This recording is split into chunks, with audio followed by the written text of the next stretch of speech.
Function కైనా order చేయండి 8919763872 www.sanatanjal.in.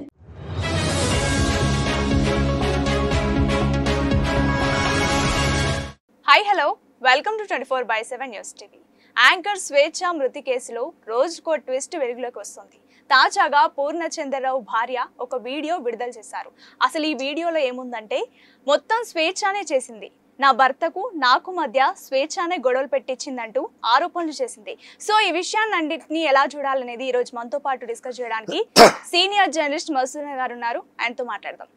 Hi sir, నమస్తే. ఎలా ఉన్నారు సార్? సార్, ఇప్పుడు యాంకర్ స్వేచ్ఛ ఇష్యూ చూసుకుంటే ఫస్ట్ వాళ్ళ డాటర్ పూర్ణచందర్ మీద కొన్ని ఆరోపణలు చేసింది. ఆ తర్వాత పూర్ణచందర్ రియాక్ట్ అయ్యి ఒక లేఖ కూడా విడుదల చేశారు. నేను ఆమె కూతుర్ని నా కూతురులాగా చూసుకున్నాను, సో నేనేం చేయలేదని ఆయన చెప్పాడు. ఆ తర్వాత ఇప్పుడు తాజాగా పూర్ణచందర్ భార్య ఆమె రియాక్ట్ అయింది, మొత్తం స్వేచ్ఛనే చేసింది, స్వేచ్ఛ వల్లనే గొడవలు అయ్యాయి అంటూ రియాక్ట్ అయింది. సో మొత్తం వ్యవహారం అంతా ఎలా చూడాలి? చాలా మంచి ప్రశ్న.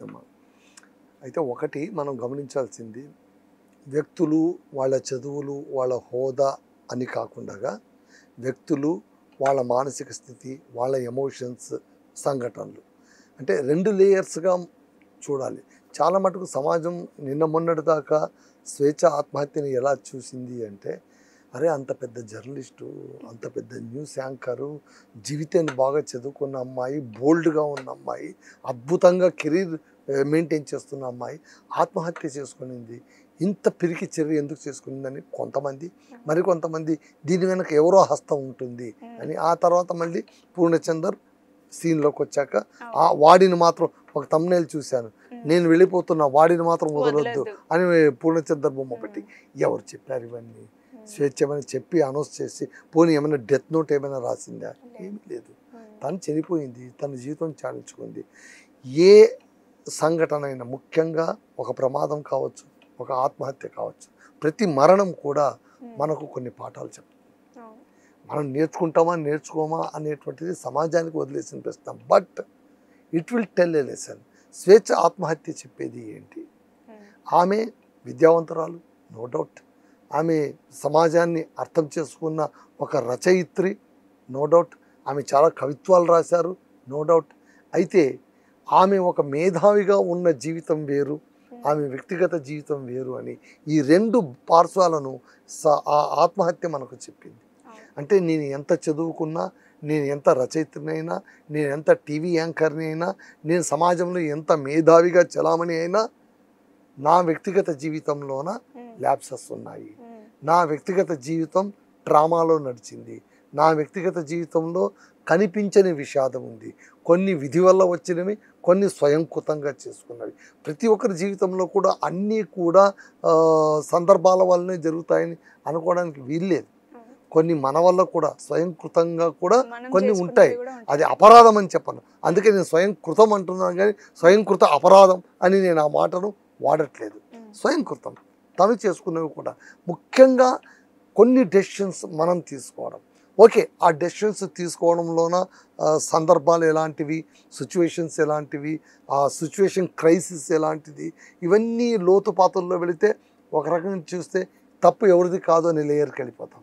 మీరు చూడండి, పూర్ణచంద్రరావు అనే వ్యక్తి జీవితంలో ప్రవేశించిన స్వేచ్ఛది తప్ప, పెళ్ళయి కూడా స్వేచ్ఛ జీవితంలో ప్రవేశించిన పూర్ణచంద్రది తప్ప, రెండు పెళ్ళిళ్ళు ఫెయిల్ అయినా కూడా ఇంకొకరి వైవాహిక జీవితాన్ని డిస్టర్బ్ అవుతుందని తెలిసినా కూడా ఒక వ్యక్తి జీవితంలో ప్రవేశించిన స్వేచ్ఛది తప్ప.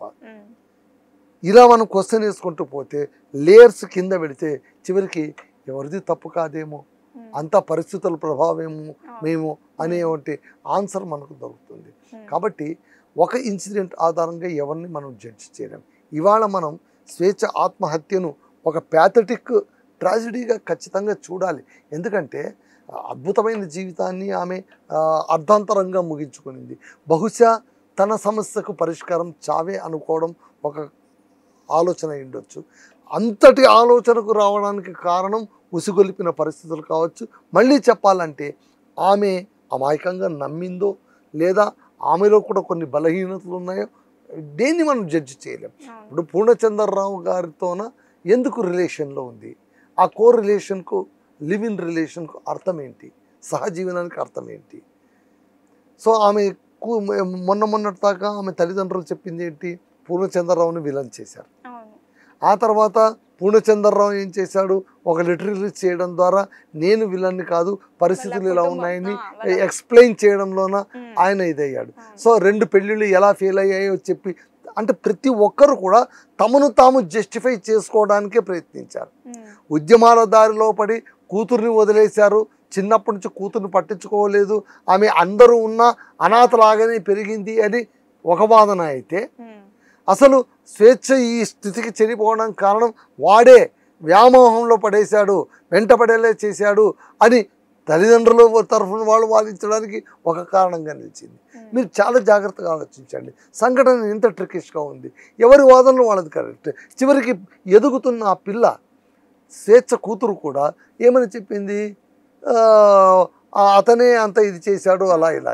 అతనేమన్నాడు, ఆయన పూర్ణచంద్ర ఏం చెప్పాడు, నా కూతురు కంటే కూడా ఎక్కువగా చూసుకున్నాను, నేను ఎంత ఫీజులు కట్టాను. ఒక రకంగా ఫీజులు కట్టి ఉండొచ్చు కూడా, తప్పేమీ లేదు.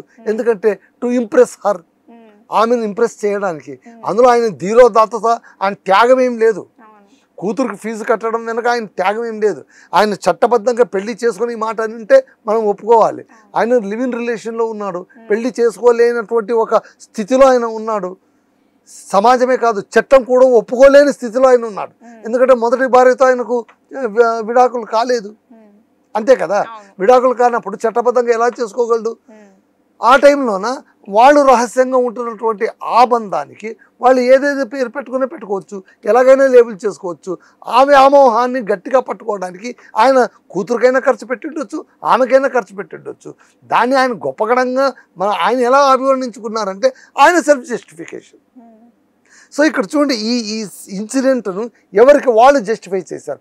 కూతురు తనకు తాను జస్టిఫై చేసుకునేది, స్వేచ్ఛ తన చావు ద్వారా తను తాను జస్టిఫై చేసుకునేది, తల్లిదండ్రులు అతన్ని దూషించడం ద్వారా జస్టిఫై చేసుకున్నారు. పూర్ణచందర్ వీళ్ళందరి చివరికి పూర్ణచందర్ భార్య స్వేచ్ఛను విమర్శించడం ద్వారా తను తాను జస్టిఫై చేసుకున్నాడు. నా భర్త అమాయకుడు అని చెప్పింది, ఎందుకంటే చనిపోయినా ఎలాగో చనిపోయింది. ఇప్పుడు భర్తను తిడితే వాడు కూడా దూరం అయిపోతాడు. అలా ఎందుకు అనాలి? నాకేం పట్టింది, నా వివాహ బంధం అలాగే ఉంది, నేనేం డిస్టర్బ్ కాలే, నా బంధం డిస్టర్బ్ కాలే. డిస్టర్బ్ అయిన వాళ్ళు వెళ్ళిపోయారు, డిస్టర్బ్ అయిన వాళ్ళు వెళ్ళిపోవాలి, కానీ నేనెందుకు బాధపడాలి?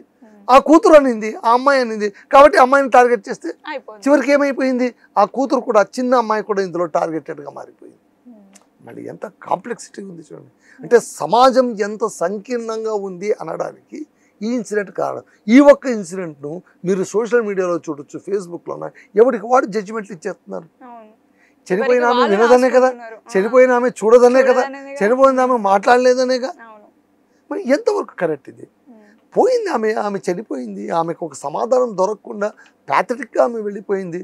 ఇప్పుడు నువ్వు జడ్జిమెంట్లు ఇచ్చినా, ఎంత సానుభూతి వర్షం కురిపించినా, స్వేచ్ఛను ఎంత నువ్వు 2 భుజాలపైన మోసుకొని తిరిగినా కూడా ఆ పిల్ల బాధ్యతలు మీలో ఎవరైనా తీసుకుంటారా? మళ్ళీ ఎందుకు మాట్లాడడం? పోనీ పూర్ణచంద్రరావు జీవితంలో ఏం జరిగిందో, స్వేచ్ఛ జీవితంలో ఏం జరిగిందో మీరు ఎవరైనా వెళ్ళి చూసారా? మీరేమైనా ప్రత్యక్ష సాక్షులా? ఆ సమయంలో మీరేమైనా మీ దగ్గర ఏమైనా ఆధారాలు ఉన్నాయా? పోనీ మీరేమైనా మాట్లాడారా? ఏమీ లేదు. లిప్ సింపతి దాటిపోయి ఇప్పుడు చనిపోయింది కాబట్టి ఆమె న్యాయంగా ఉంది అనడం కూడా తప్పే. ఆమె ఆత్మహత్య చేసుకునేది కాబట్టి ఆమెదే కరెక్ట్ అనడానికి వీల్లేదు. ఆయన బతికున్నారు కాబట్టి ఆయన చేసిన తప్పు అనడానికి కూడా వీల్లేదు. కాకపోతే ఎప్పుడు కూడా సమాజం ఏం చేస్తుందంటే ఎమోషన్ వైపు మొగ్గు చూపుతుంది. మీరు చూడండి, మీరు సాధారణంగా ఇప్పుడు మన దిశ కేసులను కూడా మనం చూడవచ్చు. ఆంధ్రప్రదేశ్లో ఒక ఆమెను ఇక్కడే మహబూబ్ నగర్ దగ్గరనే రేప్ చేసిన తర్వాత అందరూ ఆమెను హత్య చేసేసిన తర్వాత అందరూ ఆ ఎమోషన్ కనెక్ట్ అయ్యి ఏం చేశారు, ఆ పిల్లలది తప్పు అనేసారు. పిల్లలది తప్పని ఎమోషన్ ఎందాక వెళ్ళిపోయింది, ఎన్కౌంటర్ చేసేదాకా వెళ్ళింది.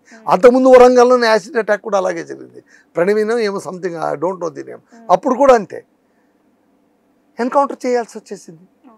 సో ఇప్పుడు జస్టిస్ అంటే ఏంటి అసలు? ఎక్కడ న్యాయము? పోనీ ఇలాంటి ఇన్సిడెంట్స్లోన ఎవరు న్యాయం చేయగలరు? ఎవరైనా న్యాయం చేయగలరా? ఉత్త చర్చల కోసం మీరు వేరే వాళ్ళని ఎందుకు టార్గెట్ చేస్తారు? ఒక జీవితం అసంతృప్తిగా, అసమాధానంగా, అసంపూర్ణంగా ముగిసిపోయింది. పైకి కనిపించేది వేరు, లోపల ఉండేది వేరు అని మరొకసారి స్వేచ్ఛ జీవితం నుంచి మనం నేర్చుకోవాల్సింది ఒకటే. నవ్వుతున్న వాళ్ళందరూ లోపల నవ్వుతూ ఉండరు, పైకి ఏడుస్తున్న వాళ్ళందరూ లోపల ఏడుస్తూ ఉండరు. లోపల వేరు, బయట వేరు. ఆ కాంప్లెక్సిటీ భూమిపైన పుట్టిన ప్రతి జీవికి, ముఖ్యంగా మనిషికి ఉండి చేస్తుంది. కాబట్టి ఆ సంకీర్ణతతోనే మనం ముందుకు కొనసాగుతూ ఉండాలి. కాబట్టి ఇందులోన మనం తేల్చి చెప్పడానికంటూ ఏమీ లేదు. కాకపోతే ఉన్నదాన్ని వ్యాఖ్యానిస్తూ వర్ణిస్తూ పోవడం వల్ల ఏమీ రాదు. ఎవడి జీవితాలు వాళ్ళవి. ఇంకా 4 రోజులు పోయిన తర్వాత స్వేచ్ఛ మాయమైపోతుంది. ఎవడి జీవితంలో ఉండదు. చివరికి కూతురు జీవితంలో కూడా ఉండదు, పూర్ణచంద్రరావు జీవితంలో కూడా ఉండదు, స్వప్న జీవితంలో కూడా ఉండదు. స్వేచ్ఛ మాయమైపోతుంది. కానీ మీరు అన్న మాటలో ఆమె పైన నువ్వు మోపిన నిందలు కావచ్చు, లేదా ఆమె ఆధారంగా వేరే వాళ్ళపైన నువ్వు మోపిన నిందలు, అవన్నీ మోస్తూ ఎందుకు బతకాలి? ఎవరైనా పోయినమ్మ పోయింది. పోయిన వాళ్ళందరూ మంచోళ్ళే, ఉన్నోళ్ళు పోయిన వాళ్ళే తీపి గుర్తులు అనుకుంటే సరిపోయింది. Okay sir, thank you sir.